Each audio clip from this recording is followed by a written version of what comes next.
Bienvenue dans New Era, l'émission qui décrypte les grandes évolutions de notre monde. Aujourd'hui, nous allons aborder un sujet central, essentiel pour notre pays, la souveraineté alimentaire et industrielle en France. Dans un contexte marqué par les crises géopolitiques, climatiques et sanitaires, la question de l'autonomie est plus que jamais sur la table. Comment garantir notre capacité à produire et transformer localement tout en innovant pour relever les défis du 21e siècle? Quel rôle jouent nos agriculteurs, nos industriels et nos politiques publiques dans cette quête de résilience?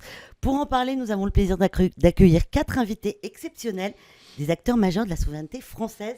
Julien Denormandie, ancien ministre de l'Agriculture et de l'Alimentation, vous nous apporterez votre expertise sur les politiques agricoles françaises et les leviers d'action pour renforcer notre autonomie. Bonjour. Bonjour. Johan Fournil, directeur de la communication de M2I Life Science, pionnier dans les solutions de biocontrôle, une alternative durable aux intrants chimiques pour une agriculture résiliente. Bonjour. Bonjour. Xavier Unkovic, CEO de Bonduel, leader mondial des légumes prêts à consommer, qui mise sur l'innovation et la production locale pour répondre aux attentes des consommateurs et aux attentes des défis climatiques également. Bonjour. Bonjour Fanny. Et Laurent Lemarchand, le DG de Natup, une coopérative agricole qui accompagne les producteurs dans leur transition vers des modèles plus autonomes et durables. Bonjour. Bonjour Fanny. Au programme, état des lieux, défis, initiatives concrètes et vision pour l'avenir de la France, souveraine à la fois sur le plan alimentaire et industriel. Préparez-vous pour 50 minutes de débat, d'échange et d'éclairage sur un enjeu qui nous concerne tous. New Era, c'est parti. La souveraineté alimentaire et industrielle est devenue un enjeu stratégique dans notre pays, entre crise climatique, géopolitique et exigence de transition écologique. Comment relever ce défi pour garantir notre autonomie? Alors Julien Denormandie, je vais vous poser la question en tant qu'ancien ministre de l'Agriculture. Vous avez piloté plusieurs réformes. Quels sont selon vous les points forts et les faiblesses de notre modèle agricole actuel? C'est une question qui est incroyablement importante. Moi, je pense qu'il faut d'abord revenir à la vision. Vous l'avez dit, c'est d'ailleurs le titre de cette émission, la souveraineté alimentaire. Qu'est-ce qu'on entend par souveraineté alimentaire ? Et je crois que c'est ça la question fondamentale. Est-ce que la souveraineté, c'est une forme d'autonomie de production ? À l'évidence, oui. La première des souverainetés, c'est de pouvoir garantir à son propre peuple la capacité de le nourrir. Dans les moments de crise, on le voit aujourd'hui de manière tragique, ce qui se passe à Mayotte, et dans les moments de long terme, c'est-à-dire comment la France continue à avoir cette capacité de nourrir son propre peuple. Et là, sur ce volet de l'autonomie, de la souveraineté, à l'évidence, la France n'est plus souveraine. Elle l'est dans certaines filières, je pense évidemment aux céréales, elle ne l'est pas dans d'autres. Ou elle ne l'est plus dans d'autres, comme par exemple les fruits et légumes, Xavier en parlera, mais comme également dans un sujet qui, moi, m'a beaucoup occupé quand j'étais ministre, la question des protéines végétales. La France a perdu sa souveraineté là-dessus pour plein de questions. Il est important de revenir dessus parce que parfois ce fut lié à des décisions politiques historiques qu'il nous faut aujourd'hui corriger. Et puis après, la souveraineté, au-delà de l'autonomie, c'est une question, et Fanny, vous l'avez bien mis en avant dans l'introduction, vous avez beaucoup parlé de géopolitique. Aujourd'hui, la souveraineté, elle emporte aussi ces questions géopolitiques. D'abord, la géopolitique liée au changement climatique.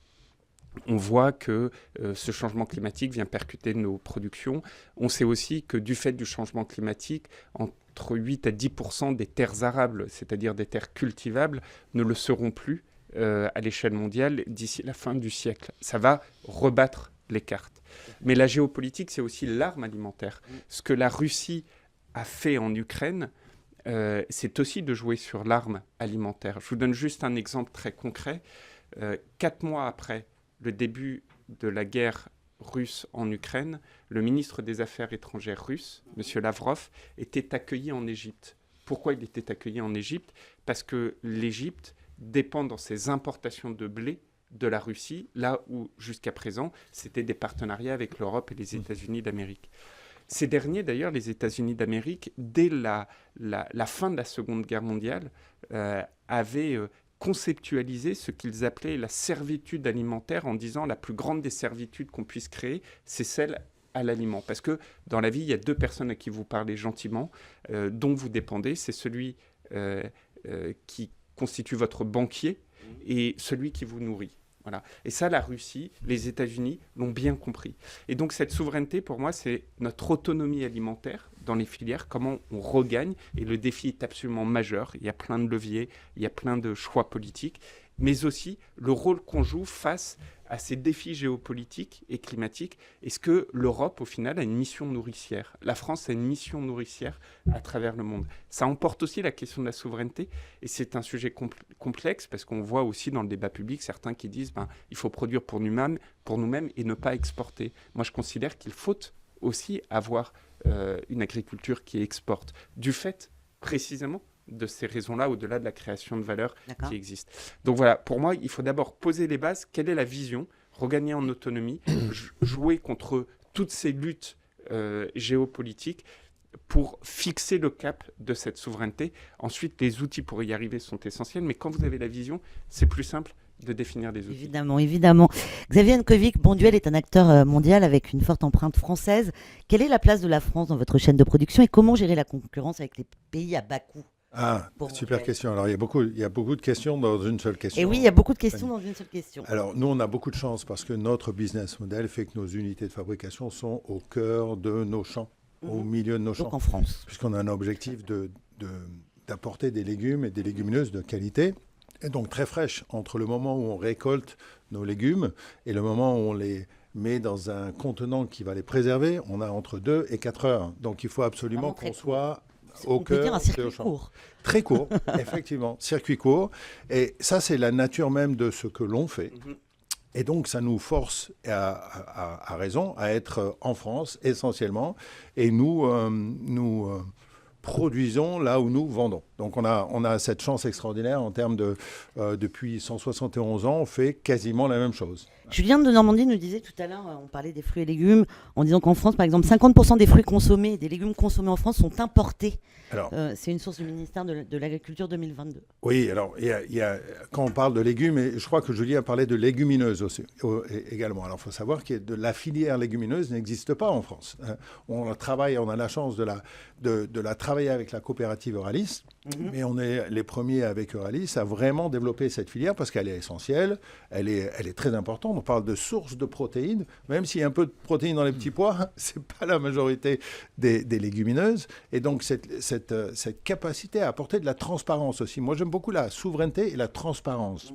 Aujourd'hui, il y a très peu de transparence sur la provenance des légumes et des légumineuses offertes aux consommateurs. En fait, on ne force pas la transparence ou on n'incite pas la transparence. Nous, sur nos étiquettes, sur nos produits, on marque d'où vient le produit. C'est pas une norme en Europe, malheureusement. Et ça, je crois qu'il y a on peut fabriquer, les produits peuvent venir d'ailleurs, mais une fois qu'ils sont mis ensemble en France, on peut dire qu'ils sont français. C'est ça, je m'exprime mal. En fait, Fanny, ce que vous pouvez trouver, c'est des produits sur des étalages de l'étranger, qui viennent de l'étranger sans savoir qu'ils viennent de l'étranger. Voilà, et il y a marqué fabriqué en France. Il n'y a même pas marqué fabriqué en France, puisque le lieu de fabrication n'est même pas obligé. Et pourquoi il n'y a pas une obligation légale là-dessus? On y travaillait beaucoup avec le gouvernement précédent, et Julien peut en parler, parce qu'on était très favorable à ça. Et il y a eu des volets correctifs, en effet. L'exemple qui consiste à dire... c'était très flagrant et c'est pour ça qu'on a modifié les réglementations sur la viande importée. Vous aviez de la viande qui était mise en barquette et comme la mise en barquette se faisait en Europe ou sur le territoire français, vous mettiez le drapeau européen ou le drapeau français alors que l'origine de la viande n'était évidemment ni française ni européenne. Ça, la réglementation a changé, mais ce que dit Xavier sur la transparence est absolument essentiel. La façon de retrouver une souveraineté, c'est regagner un lien avec nos propres territoires et donc c'est de savoir d'où vient notre alimentation. Et ça, c'est important quand on veut être en compétition. Pour répondre à votre troisième question dans la première question, c'est comment on est en compétition. C'est d'offrir aussi le choix au consommateur en termes de prix, de savoir s'il va acheter du maïs doux qui vient de Chine, tout en étant sponsorisé par le gouvernement chinois à travers un réseau de distribution qui est plus ou moins européen, ou un maïs qui est cultivé dans le sud-ouest de la France, avec des personnes qui ont une autre appréhension de la façon dans laquelle on cultive, on protège cette relation avec nos agriculteurs et on offre un produit français. Voilà, c'est une question de choix. Les consommateurs ont des nouvelles attentes aujourd'hui oui. Pour avoir des produits plus locaux, plus durables. Comment Bonduelle s'adapte ? Ouais, pour nous, c'est essentiel de bien comprendre la façon dans laquelle les gens consomment, parce que je pense que la façon dans laquelle ma grand-mère m'offrait, quand j'étais petit, des légumes à déjeuner en disant c'est bon pour toi, c'était une certaine façon de consommer. Aujourd'hui, on va consommer quand on prend son train, on va consommer entre midi et deux, sachant qu'on cuisine de moins en moins. Donc il faut que nous, on puisse s'adapter en termes de plats complets avec des niveaux de prix qui sont très abordables. Hein. On a d'ailleurs un produit, alors c'est pas de la pub, mais qui s'appelle le Lunch Bowl, qui est rempli de bonnes choses, légumes, légumineuses, pour moins de 3,50 €. Bon, je vous mets au défi à Paris, mais même en région, de trouver un repas à moins de 3,50 €. Et ça, c'est des produits, c'est des légumes qui viennent de France, qui sont cultivés en France, avec des agriculteurs français, et qui sont hyper bons. J'ai une question pour Julien de Normandie. Est-ce que ça coûte cher de bien manger, Julien ? Oui, et il faut l'assumer. Ça ne veut pas dire qu'il ne faut pas travailler avec grande force pour gagner en compétitivité dans notre agriculture, parce que l'un des sujets de la souveraineté et de l'autonomie, c'est d'avoir une agriculture qui soit compétitive. Mais il y a un immense défi dans notre société, c'est de redonner de la valeur à l'alimentation. Et ça, pour moi, c'est un combat qui est immense. Pourquoi je dis ça ? Parce que si on perd notre lien avec l'alimentation, si on perd la valeur associée à cette alimentation, à ce moment-là, on sera dans une incapacité totale de bien rémunérer nos agriculteurs et donc d'asseoir notre souveraineté, parce que la première de nos souverainetés, c'est de faire en sorte que nous ayons toujours des agriculteurs dans notre pays. Songez qu'entre 2010 et 2020, 100 000 exploitations agricoles ont disparu dans notre pays, 100 000 sur 500 000. Il n'en reste plus que 400 000. Et donc, il faut redonner de la valeur à l'alimentation. Et là, sur ce sujet, on a écrit un livre avec Eric Orsena qui s'appelle « Nourrir sans dévaster », un voyage dans la complexité de ce sujet. Et dans ce voyage, on part notamment aux États-Unis. Et aux États-Unis, qu'est-ce qu'on voit ? On voit des programmes de logement où dans ces logements, il n'y a plus de cuisine. Pourquoi il n'y a plus de cuisine ? Parce qu'à quoi bon avoir une cuisine quand vous pouvez tous les jours vous faire commander et vous faire livrer par des dark kitchens. Autre exemple, vous voyez les cordons bleus. Cordon bleu qui est une histoire incroyable dans notre pays. Hein. Cordon bleu, auparavant, c'était la plus haute distinction. C'était l'ancêtre de la Légion d'honneur. Et les cordons bleus, au milieu des années 90, il y avait une marque qui avait fait une pub, vous vous souvenez, avec le loup de Tex Avery qui tombait fou amoureux non pas de Betty Boop, mais du cordon bleu. Une pub qui a, entre guillemets, bercé mon enfance. La publicité commençait par ces termes, pour que papa et maman n'aient plus de temps à perdre avec la cuisine traditionnelle.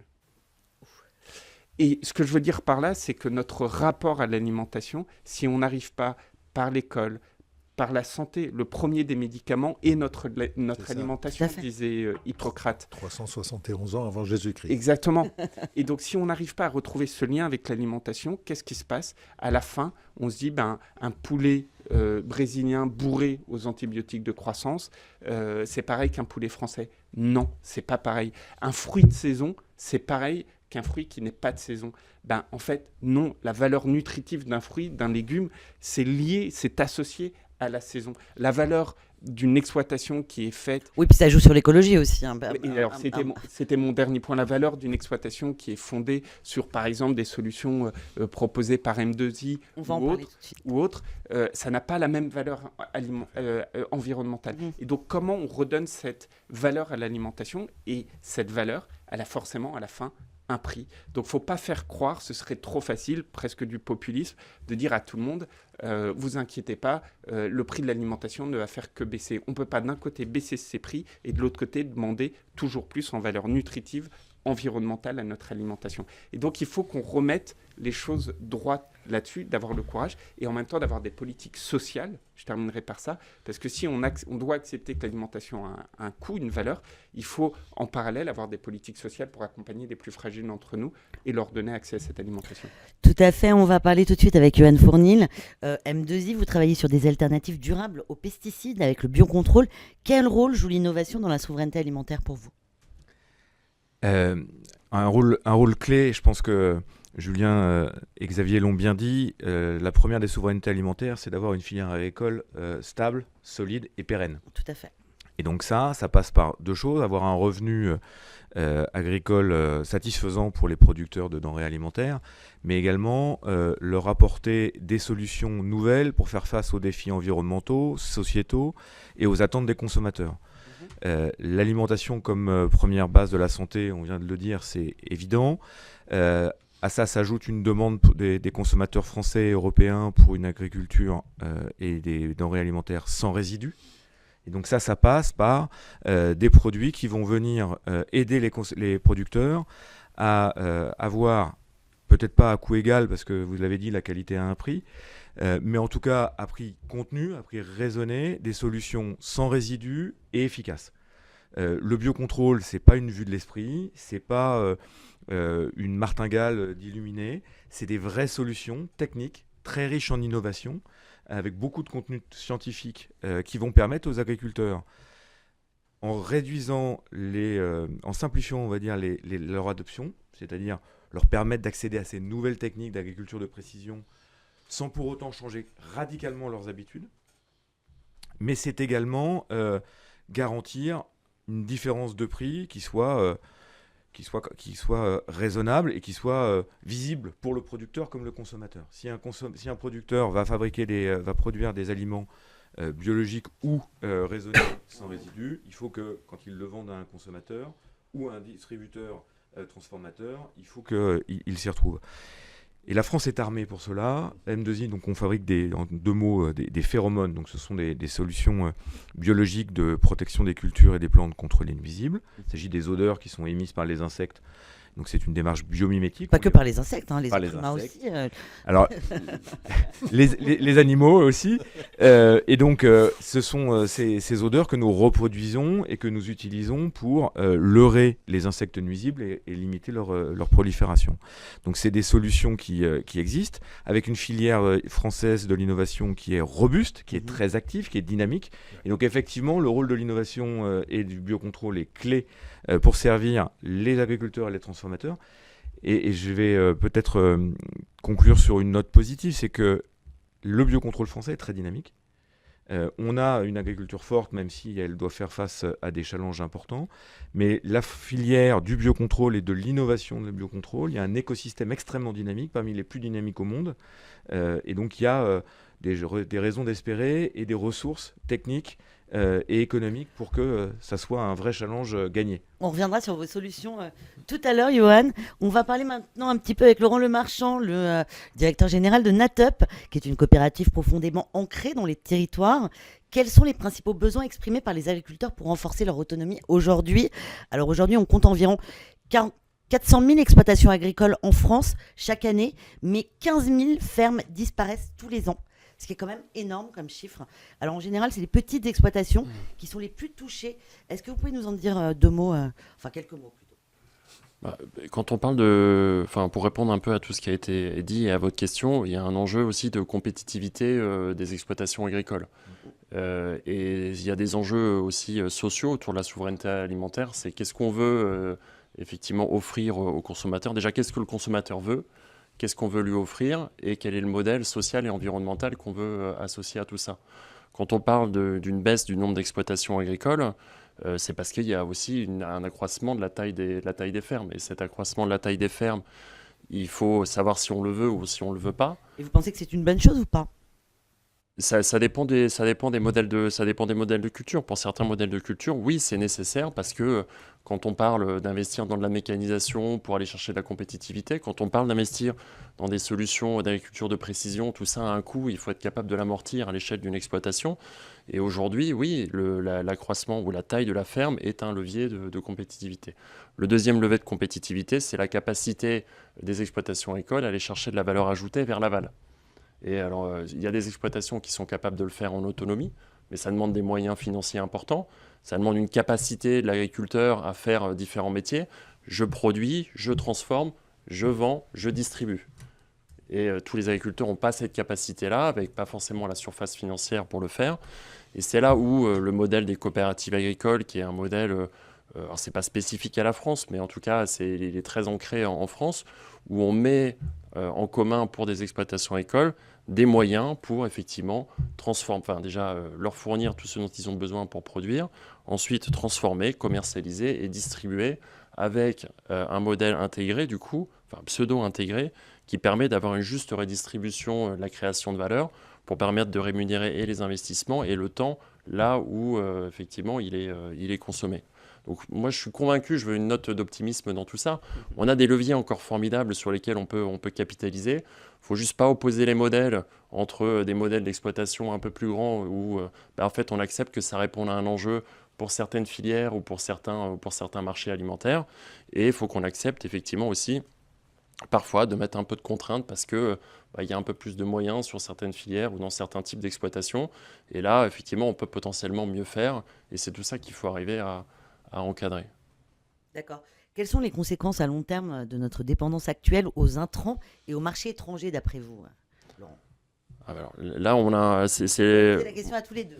Ouais, je pense que dans le sujet, quand on parle de sujet de souveraineté alimentaire, il y a la production, puis il y a tout ce qui est nécessaire à la production agricole. Et le véritable enjeu aujourd'hui on va dire pour l'agriculture française, ou un des véritables enjeux, c'est l'accès aux intrants et en particulier aux engrais. Et donc là, ça pose toute une.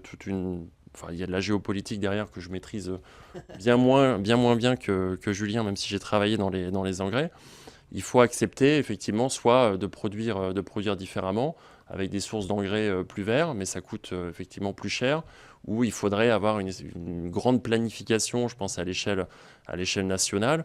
Pour faire des engrais, en particulier des engrais azotés, il faut une source d'énergie. L'énergie, historiquement, c'était des énergies fossiles. Est-ce qu'on accepterait demain d'avoir des engrais fabriqués avec de l'énergie nucléaire, par exemple, puisque en France, on a cet atout-là. Maintenant, ça prend du temps, ça demande énormément d'investissement. Il faut encadrer les choses et surtout faire en sorte que tout le monde travaille dans la même direction. Donc ça, c'est un vrai sujet sur effectivement les produits de protection des cultures. Là aussi, un message d'optimisme. On est en train de redécouvrir l'agronomie. Je pense, et là-dessus, il y a des leviers qui sont encore formidables. Remettre de la matière organique dans les sols, ça participera à long terme à la résilience des modèles agricoles, à la résilience par rapport effectivement aux ravageurs. La diversification des cultures, c'est des leviers formidables. La réintroduction de cultures qui n'existaient plus sur des territoires. J'entendais effectivement Bonduelle qui travaille avec Euralis. Bonduelle, demain, il sera capable de travailler aussi avec Natop dans le nord de la France parce qu'on a aussi une volonté de relocaliser des cultures qui n'y sont plus depuis des années. Et la diversité des rotations, c'est aussi des leviers formidables. Et aujourd'hui, ils ne sont pas encore pleinement exploités aussi parce qu'il y a des enjeux industriels. Et quand on investit à un endroit, on essaye d'aller chercher des effets d'échelle. On a besoin de volume, on a besoin de proximité. C'est une équation assez complexe, mais c'est en travaillant, je pense, de manière collégiale qu'on arrivera à répondre. Mais il y a des solutions. C'est ça. Tant mieux, tant mieux. Ouais. Je vais me tourner vers Ivan Fournil. Du coup, on va parler de vos solutions de biocontrôle. Comment ça fonctionne exactement? Alors, je l'ai résumé un peu brièvement tout à l'heure. Donc, les phéromones sont des odeurs qui sont naturellement émises par les insectes pour communiquer entre eux. Donc, c'est leur moyen de communication. Il s'agit d'odeurs, de molécules volatiles, mais en d'autres termes plus simplifiés, des odeurs. Et donc, ces odeurs, selon des procédés biomimétiques, on les reproduit en laboratoire. Donc, c'est de la chimie relativement complexe qui exige un niveau de maîtrise proche de celui de la chimie pharma. D'accord. Par exemple. Donc on va reconstituer ces molécules et ensuite on va les utiliser pour juguler les insectes ravageurs dans les plantes et les cultures. Donc je dis bien juguler, on ne parle pas de destruction, on parle de rééquilibrer les mécanismes naturels. D'accord. Donc on va rééquilibrer les populations et réduire ces espèces invasives pour éviter que les dégâts soient incontrôlés et les ramener à un seuil acceptable pour l'agriculteur. Donc comment ça fonctionne? Soit cette odeur, cette molécule est synthétisée, puis formulée, et enfin, elle est appliquée en champ. Alors, elle peut être appliquée par la manière la plus simple, qui consiste à mettre un diffuseur de cette odeur dans un piège et de piéger l'insecte ravageur, ou de diffuser sur la parcelle à protéger l'odeur de la phéromone sexuelle de l'insecte. Et on va ensuite ainsi désorienter les insectes qui vont être incapables de se localiser pour se reproduire. Et donc, pas de localisation, pas de reproduction, pas de larves, pas de dégâts et pas de prolifération. Donc c'est vraiment une protection de la biodiversité quelque part. Alors tout à fait, c'est une solution qui est sélective, qui n'a pas d'impact sur ni la santé des sols, ni les résidus sur les denrées alimentaires, ni aucun impact sur les pollinisateurs et sur la santé humaine a fortiori.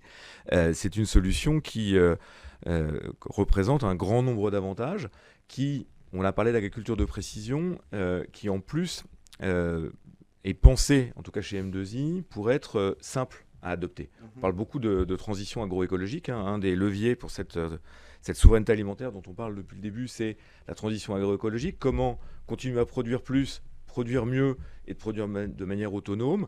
Ça passe aussi par des solutions biologiques qui répondent aux attentes des clients et des transformateurs, mais qui vont être simples à prendre en main par les agriculteurs. Il faut que ça soit évidemment efficace, ça c'est le contrat de base, mais il faut également que cela soit simple et économique.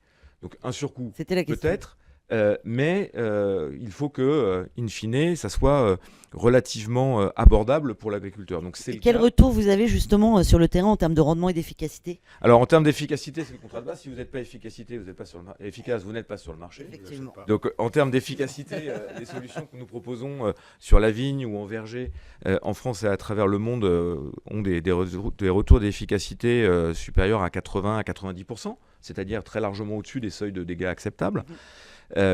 Et en termes de rendement, on peut avoir des très bons résultats pour une raison simple. Vous avez parlé tout à l'heure de ne pas opposer deux modèles d'agriculture. L'agriculture, les tailles d'exploitation de petite taille et les grandes tailles. Il y a également deux modèles agricoles qu'il ne faut pas opposer. C'est l'agriculture bio et l'agriculture traditionnelle ou conventionnelle. Il y a entre ces deux extrêmes, ou en tout cas ces deux parties, il y a une grande majorité des agriculteurs qui travaillent en agriculture raisonnée et qui vont, en fonction des contextes, utiliser soit des produits biologiques, soit des produits conventionnels. Et donc, les solutions de biocontrôle, telles qu'on les pense chez M2I, elles ne visent pas à opposer ces deux modèles, entre guillemets, d'agriculture, mais au contraire à les réunir autour d'un modèle d'agriculture combinée, d'agriculture raisonnée, où on va conserver un certain nombre d'usages d'insecticides conventionnels quand les conditions sanitaires sont critiques et l'exigent, mais favoriser l'inclusion dans les itinéraires techniques des agriculteurs, l'usage de solutions biologiques. Ça passe par quoi ? Ça passe par des solutions de phéromones, par exemple, pour nous, très simples à utiliser, pulvérisables, qu'on va appliquer avec les mêmes outillages habituels, le même calendrier habituel, et donc convertir cette agriculture dite de précision à une agriculture assez spontanée, assez naturelle. On va juste remplacer un bidon existant d'une solution conventionnelle par une solution de biocontrôle phéromonale. Et à ce titre, on va conserver des méthodes, des habitudes à moindre coût, avec une meilleure efficacité. Et je termine par le rendement. On a des solutions, alors c'est pas en France, mais on a des solutions contre les ravageurs du maïs, parce que l'exemple que je vais prendre concerne un ravageur qui n'existe pas en France, Dieu merci. Le maïs doux produit par Euralis pour Xavier et Monduel n'est pas touché par ce ravageur-là. Et donc, on a des exemples de gains de rendement jusqu'à $500 par saison. Comment ? Bien, on améliore l'efficacité en réduisant le nombre de passages d'un insecticide traditionnel. Donc on va remplacer 4 ou 5 passages, il y avait 10 passages d'insecticides traditionnels dans l'année, on va diviser par 2 ces passages d'insecticides traditionnels en rajoutant 1 ou 2 passages de phéromones. Vous avez la même efficacité, vous éliminez les problématiques de résistance et vous avez une efficacité constante avec un gain, à la fois un gain parce que vous avez moins de main d'œuvre, moins de produits utilisés et vous vendez votre denrée alimentaire sans résidus plus cher au marché. Si je peux me permettre, Fanny, M2I est une entreprise absolument géniale. L'innovation, elle est vraiment impérieuse dans le cadre de cette souveraineté. Laurent l'a dit, pour moi, quels sont les personnages de la souveraineté ? C'est d'abord les agriculteurs, il ne faut jamais l'oublier. C'est d'abord les agriculteurs et ce qu'on appelle le renouvellement des générations. Il y a un deuxième personnage qui est un inconnu dans nos sociétés, qui est le sol. Moi, je suis ingénieur agronome, je fais partie d'une génération d'ingénieurs qui ont été formés à ce qu'on appelle l'agriculture de conservation des sols, c'est-à-dire on pense sol, on respire sol, le personnage qui est le sol et qui est un inconnu. Le sol. Et donc, toute l'agroécologie et justement cette agriculture qui protège le sol. Ces deux personnages, sans eux, on ne pourra pas faire la souveraineté. Mais l'innovation qu'indique M2I, ça permet par exemple de protéger le sol, ça permet d'améliorer les conditions des agriculteurs. Et il y a parfois aussi uniquement grâce à cela qu'on arrive à lutter contre des impasses. Est-ce que vous vous souvenez de la crise de la moutarde ? Oui, bien sûr. Voilà. C'était pendant le Covid, Pendant le Covid. en pleine crise Covid. On se battait tous pour réussir à avoir un pot de moutarde et on n'avait plus de moutarde. Pourquoi on n'avait plus de moutarde ? Moi, Parce qu'elle était produite au Canada, je crois, cette Exactement. moutarde. Et pourquoi elle était produite au Canada ? Parce qu'on a vendu, je ne sais pas. Écoutez. Eh bien parce que, Allez-y. eh bien parce que en France, on a interdit une molécule chimique Ah, qui était utilisée pour lutter contre un ravageur contre les pieds de moutarde, et que, ce faisant, les agriculteurs se sont retrouvés dans une impasse de production, d'accord. à la fois impasse de production et à la fois impasse vis-à-vis de la compétitivité économique, tant et si bien que 80% des grains de moutarde sont aujourd'hui, y compris de la moutarde de Dijon, sont aujourd'hui importés du Canada. Et à l'époque, je me souviens très Alors bien... pourquoi ils peuvent mettre sur les boîtes de moutarde de Dijon, on connaît bien cette marque, on va la citer en maille, c'est pas très grave. Parce qu'il y a Fabriqué. Parce qu'il y a le savoir-faire, parce que la moutarde, les grains de moutarde sont absolument essentiels, mais ça n'est pas, c'est aussi le savoir-faire de la recette, de la fabrication, etc. C'est comme l'escargot de Bourgogne, qui ne vient pas de Bourgogne.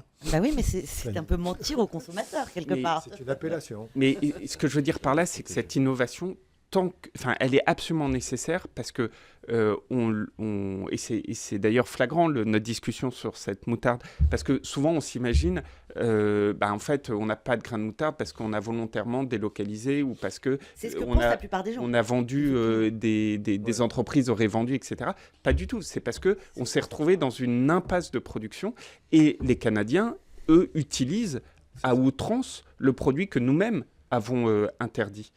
Mais alors justement, on l'a interdit, mais par contre, une fois que le produit est fait, on peut le vendre sur le sol français. Donc ça pose quand même un problème, c'est-à-dire qu'on interdit un produit en France et après, on peut quand même vendre ce produit qui est fabriqué ailleurs où on utilise ces pesticides-là. Et on peut le vendre sur le sol français. Donc finalement, quelque part, ça se mord la queue. Ah mais bien sûr, c'est une aberration. Et c'est pour ça qu'au niveau européen, moi j'avais mené un très grand combat parce que je suis un anti-poulet brésilien primaire. D'accord. Et donc C'est un beau combat. Moi, je suis un anti-maïs chinois primaire. Voilà. Est-ce que vous en avez d'autres et pourquoi je suis un anti-poulet brésilien primaire ? C'est une histoire personnelle que j'ai souvent racontée. Il s'avère que j'ai habité en Égypte. Et en Égypte, je suis père de 4 enfants aujourd'hui. J'ai ma fille aînée qui a alors 1 an, qui tombe malade. Je vais chez le pédiatre au Caire. Et le pédiatre me dit, votre fille a besoin d'antibiotiques. Je reviens à la maison.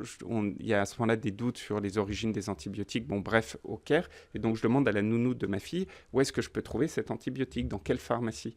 Et la nounou de ma fille, tout ça est véridique, me répond, allez au supermarché. C'est à quoi je lui dis, mais il n'y a pas d'antibiotiques au supermarché, j'y vais.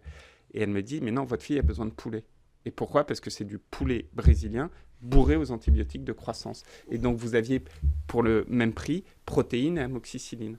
50% du poulet consommé dans la restauration hors domicile en Europe, aujourd'hui, est du poulet brésilien d'Europe de l'Est ou d'Asie du Sud-Est, utilisant ces antibiotiques de croissance. Tant et si bien qu'on est parti, moi je suis vraiment parti en croisade au niveau européen pour mettre en place ces fameuses clauses miroirs. Ne pas importer ce que nous n'avons pas le droit de produire. Et c'est ça tout l'équilibre. C'est-à-dire qu'il faut commercer, exporter. Ce libéralisme économique est très important, mais il faut mettre des règles. Et des règles, certains disent que c'est du protectionnisme.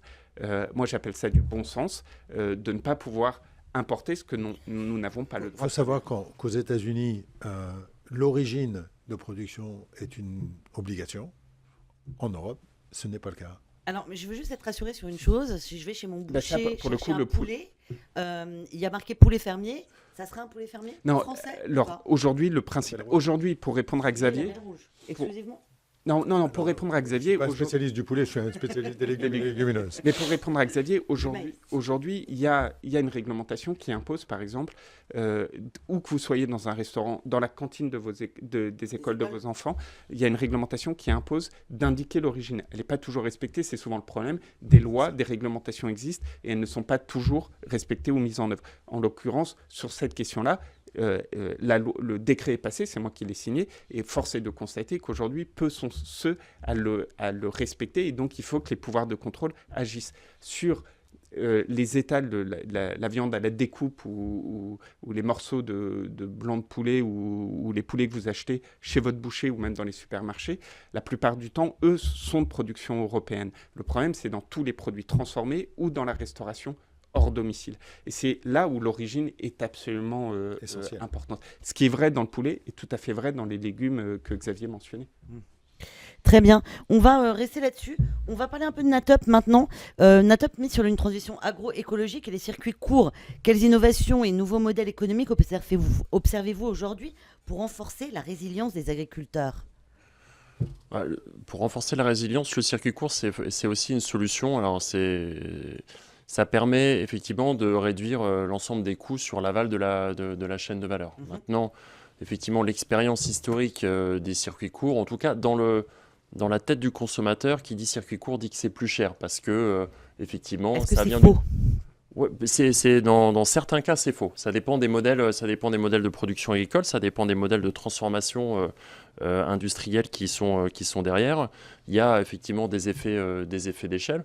Nous, par exemple, on a investi dans une marque et un circuit de distribution qu'on trouve absolument génial. Ça s'appelle les éleveurs de la Charentonne, où on arrive effectivement à centraliser la découpe de viande et de la distribution de viande en direct depuis les exploitations de nos éleveurs. Donc on est en circuit court, mais on a atteint une certaine taille critique qui nous permet d'être hyper compétitif pour le consommateur, tout en assurant on va dire à l'éleveur la meilleure rémunération qu'il puisse trouver. Et ça, c'est permis par quoi ? C'est permis par un modèle, on va dire, social, où on arrive à regrouper de la compétence pour éviter effectivement d'avoir des surcoûts de main-d'œuvre. C'est permis par de la mutualisation logistique, parce que dans les circuits courts et même dans l'alimentation, en général, la logistique nous coûte très cher. Voilà. Et donc, en fait, c'est la recherche de la compétitivité sur l'ensemble de la chaîne de valeur. Et quand on maîtrise tout, de la ferme jusqu'au magasin ou demain jusqu'au circuit de distribution, c'est là où on arrive à être compétitif. Et donc, il ne faut pas opposer circuit court et, entre guillemets, cherté du produit. D'accord. On est convaincu que ça peut marcher. À toutes les échelles.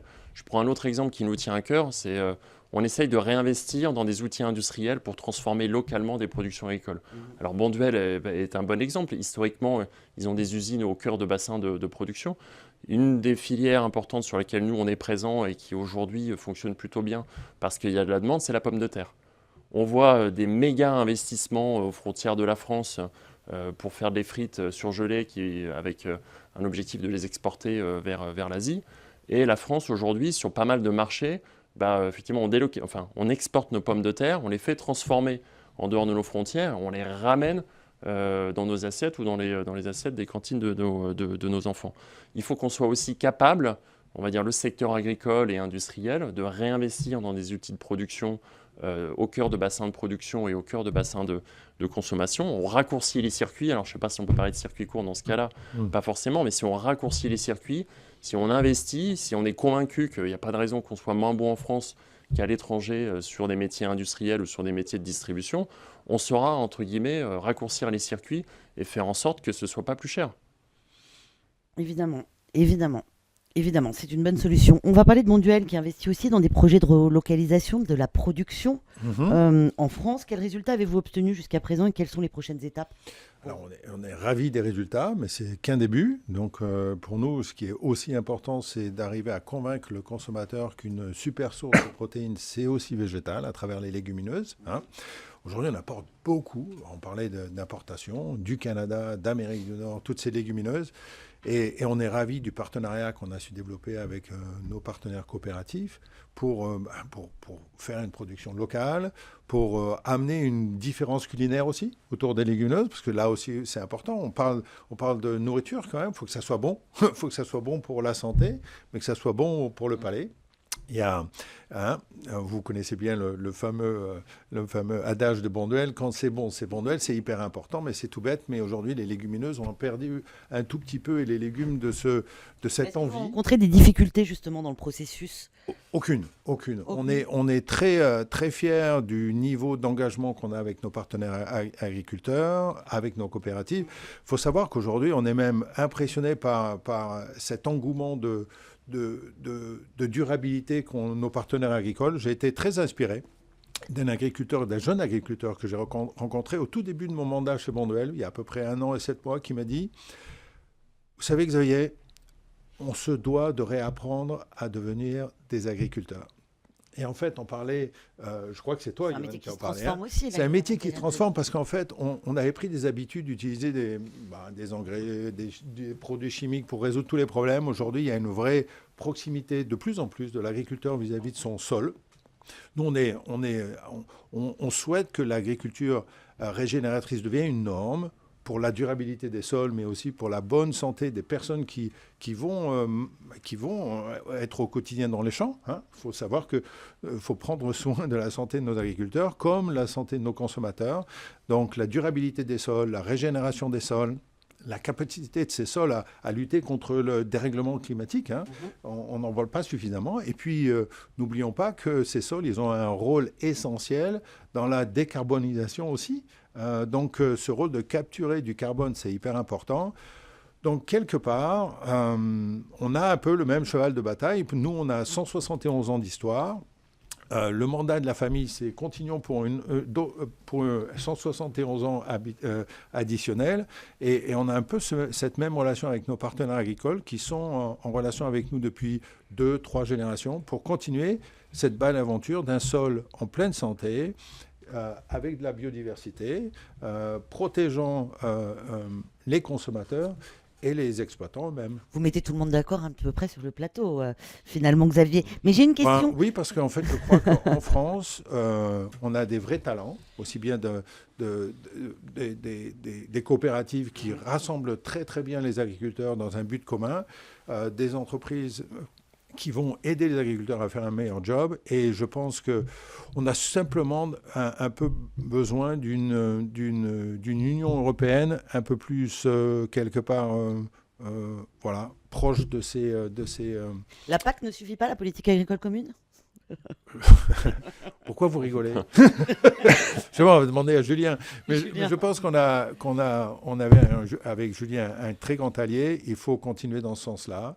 Il faut que l'Europe se responsabilise et n'ait pas honte de... Je ne parle pas de protectionnisme, mais de transparence. Parce que je pense qu'aux États-Unis, ils le font très bien. Et nous, on a à apprendre des États-Unis, pour une fois, sur la façon dans laquelle il y a des choses qui doivent se passer chez nous, en Europe. Je ne sais pas ce que Julien en pense, mais... Non, mais Xavier, on a un combat en commun avec Xavier que sont les légumineuses. Il s'avère que les légumineuses, c'est d'abord une plante absolument incroyable.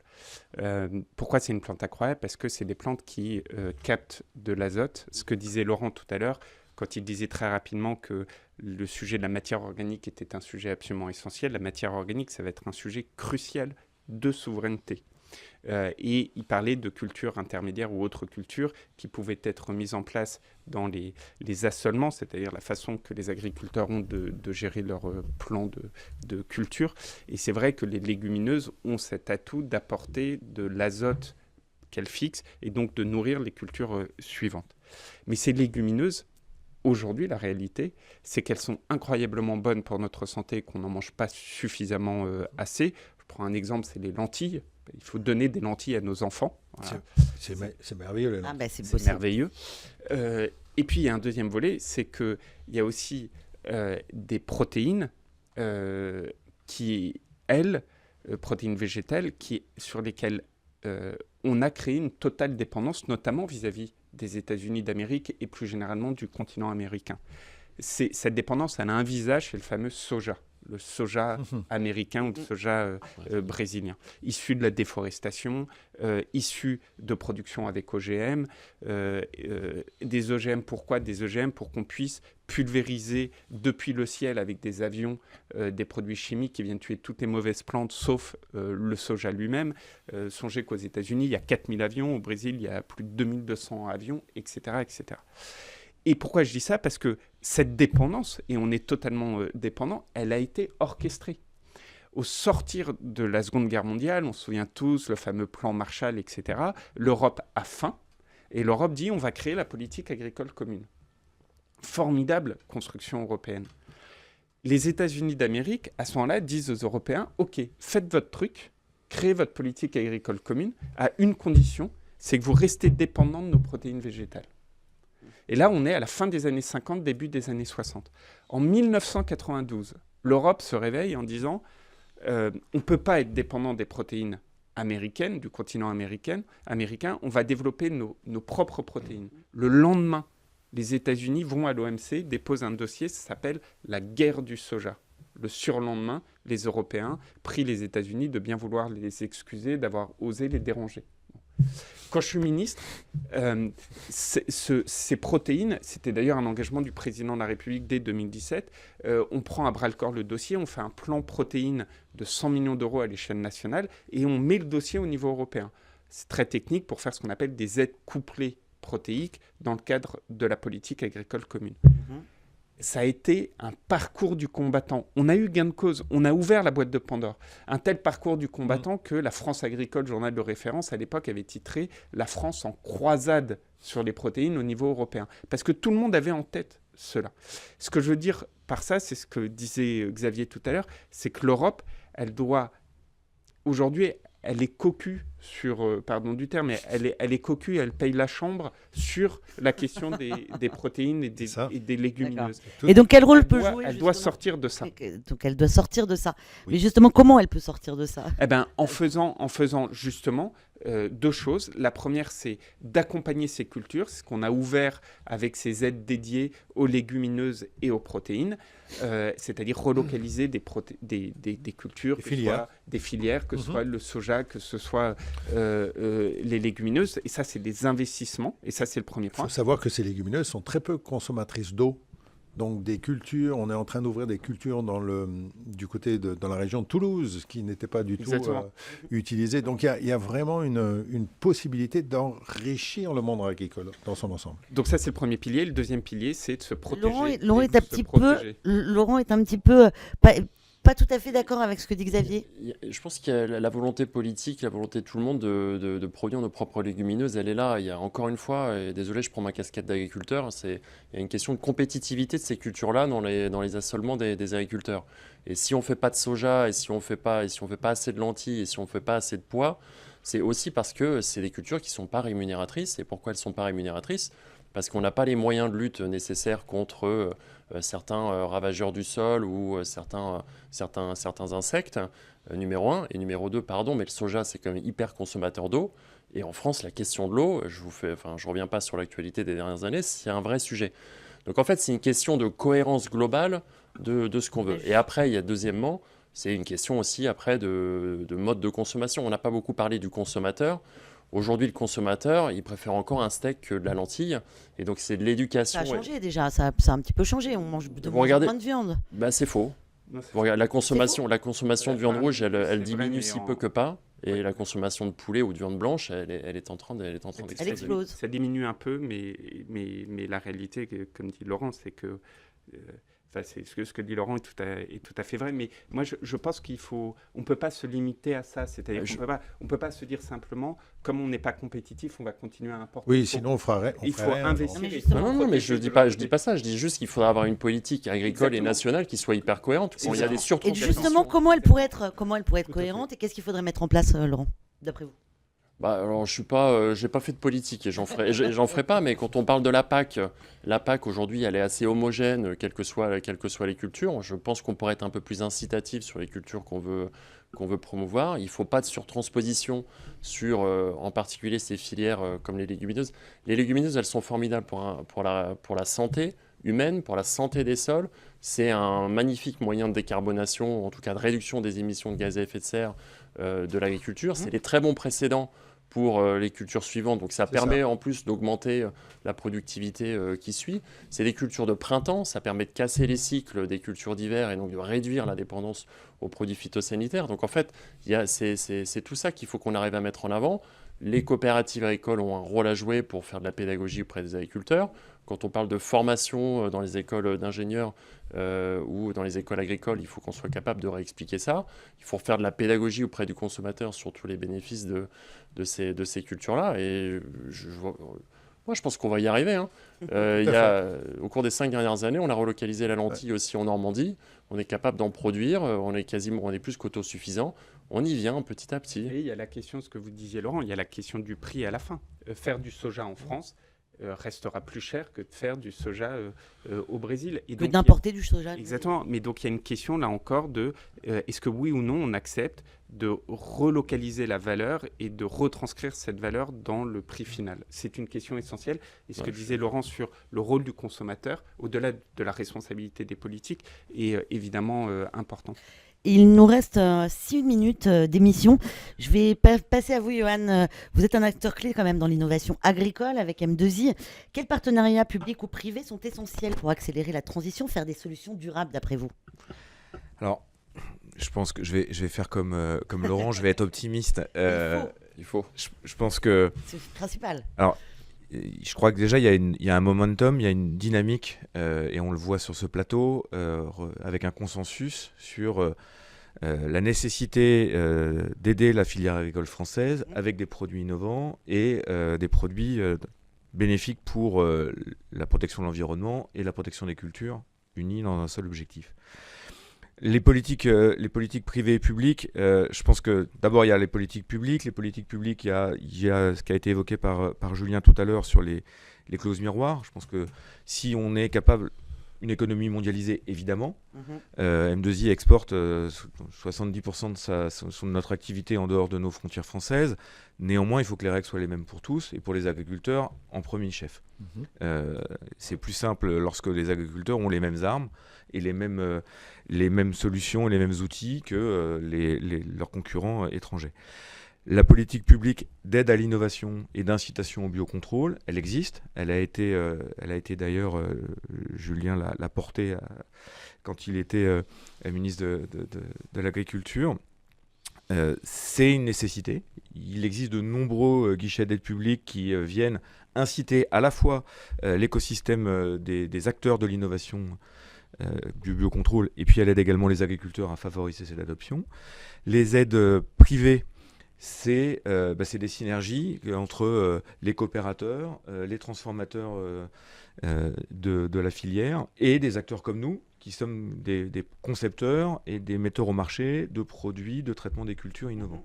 C'est avec l'aval qui peut être prescripteur ou recommander des solutions plus raisonnables et made in France à son écosystème de producteurs porté par les coopératives. Et donc il y a ces synergies-là qui sont vraiment indispensables. Nous, on croit beaucoup à la nécessité de se rapprocher des acteurs de l'agroalimentaire, les transformateurs, les collecteurs, pour que les solutions biologiques, notamment les nôtres, mais même d'autres de l'écosystème du biocontrôle made in France, puissent être recommandées et encouragées auprès des agriculteurs. Julien de Normandie, rapidement, si vous aviez une mesure aujourd'hui pour renforcer immédiatement la souveraineté alimentaire et industrielle en France, ça serait laquelle?